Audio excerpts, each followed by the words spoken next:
ओम नमः शिवाय। मैं हूं एस्ट्रोलॉजर के.एम. सिन्हा और मैं अपने यूट्यूब चैनल पर आप सभी का हार्दिक स्वागत करता हूं।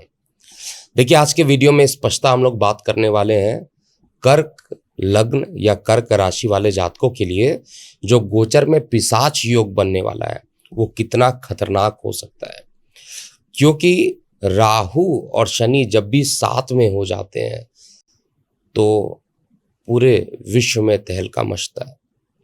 ऐसी घटनाएं 1978, 1979 में हुई, कुछ टाइम 2005 में रही और अब ये घटना जो होने वाली है 2025 में कुछ दिनों के लिए रहेगा और ये डेट होगा 3 मार्च से लेकर 16 मई 2025 के बीच में। तो आइए हम समझते हैं इस पूरे ड्यूरेशन में क्या होगा कर्क लग्न और कर्क राशि वाले जातकों के लिए, और आपकी सुविधा के लिए डिस्प्ले में चार्ट को दिखाया जा रहा है। देखिए, वीडियो थोड़ा सा बड़ा था इसलिए अलग अलग लग्न के लिए इसको डिवाइड किया गया, क्योंकि अगर एक ही वीडियो बनाते हैं तो 1 घंटे से ऊपर का ड्यूरेशन हो जाता है, तो इसलिए सेपरेट बनाया गया है। और ये अलर्ट है, मतलब समझना है प्रत्येक लग्न या जातक वाले लोगों को कुछ ना कुछ परेशानी तो इस ड्यूरेशन में होने वाली है। राहु को शनि का गुप्तचर कहा जाता है, और अगर हम कर्क लगन की बात करें तो कर्क लगन में शनिदेव अत्यंत मार्केश की भूमिका निभाते हैं। एक तो अष्टमेश हो जाते हैं और एक सप्तमेश हो जाते हैं, दोनों ही मारक। और जब दो घर का अधिपति कोई ग्रह करता है तो मारक नहीं होता है, अत्यंत मारक होता, अति मारक जिसको कहते हैं। राहु शनि के साथ बनेगा, पिशाच योग का फॉर्मेशन करेगा। कई लोग इसको शापित योग भी कहते हैं। तो इस योग के कारण कर्क लग्न और कर्क राशि वाले जातकों पर क्या प्रभाव होगा, और अंत में इस वीडियो में आप सावधानी भी बरतेंगे कि आपको इस ड्यूरेशन में क्या करना चाहिए। तो चलिए स्टार्ट करते हैं। अगर हम कर्क लग्न की बात करते हैं, कर्क राशि की बात करते हैं, तो आपके लग्न या राशि के सापेक्ष में नीच का एक तो मंगल रहेगा। मंगल अत्यंत योगकारक होता है, कर्क लग्न कर्क राशि वाले जातकों के लिए अत्यंत योगकारक होता है। पंचम त्रिकोण का मालिक जो है और दशमेश खुद मंगल है, और लग्न में मतलब आपके बॉडी पर ही नीच का होकर बैठेगा। जब ये नीच की कंडीशन डेवलप होगी तो आप खुद सोचिए, काम को लेकर नीच होकर बॉडी में बैठा तो आपके पास एनर्जी नहीं महसूस होगा कार्य करने के लिए। अभी कुछ दिन पहले भी ये योग बना था 21 जनवरी तक, तो बहुत सारे कर्क लग्न और कर्क राशि वाले जातक अपने आप को ऐसा महसूस कर रहे होंगे कि कुछ ना कुछ आपको बांध कर रख दिया है और आप कोई भी काम कर रहे हैं, आपसे काम हो ही नहीं पा रहा है। और अब 21 जनवरी के बाद से धीरे धीरे 3 अप्रैल तक थोड़ा रिलैक्सेशन ज़रूर होगा, लेकिन जो ये शापित योग बन रहा है 3 अप्रैल से 16 मई, मैं अपने वर्षफल में भी बताया था, इस वीडियो में भी बता रहा हूँ। अब इसका फॉर्मेशन कहाँ पर हो रहा है इसको भी समझिएगा। अब कुंडली का जो नवम भाव है, जहाँ पर आपको 12 नंबर दिखाई दे रहा होगा, वहीं पर इसका फॉर्मेशन हो रहा है।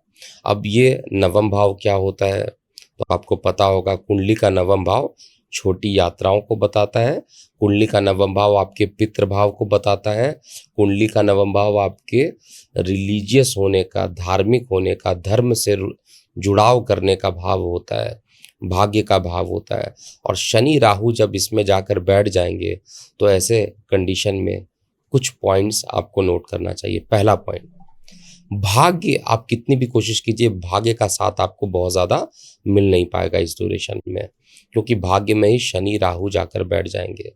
देखिए, शनि राहु को जो मैंने अक्सर देखा हुआ है बहुत सारे लोगों के चार्ट में, ये क्रिएटिविटी भी डेवलप करता है। ऐसा नहीं कि केवल हर चीज़ में खराब देता है, कुछ रचनात्मक से जुड़े हुए कार्यों में आपको रिजल्ट अच्छा दे देगा।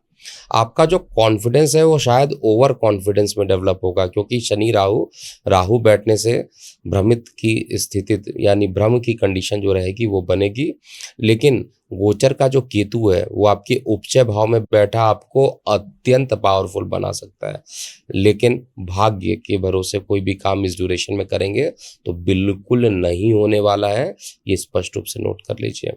छोटी मोटी यात्रा करने तक में भी आपको दिक्कतों का सामना भी करना पड़ेगा। पिता आपके स्वास्थ्य में अकस्मात गिरावट उत्पन्न होगी इस ड्यूरेशन में। और मेडिकल एस्ट्रोलॉजी के हिसाब से देखा जाए तो कालपुरुष की कुंडली में जो रीढ़ की हड्डी के नीचे का पार्ट होता है वहाँ पर ये शापित योग बन रहा है, तो रीढ़ की हड्डी के आसपास दर्द की संभावना भी बहुत ज़्यादा होगा।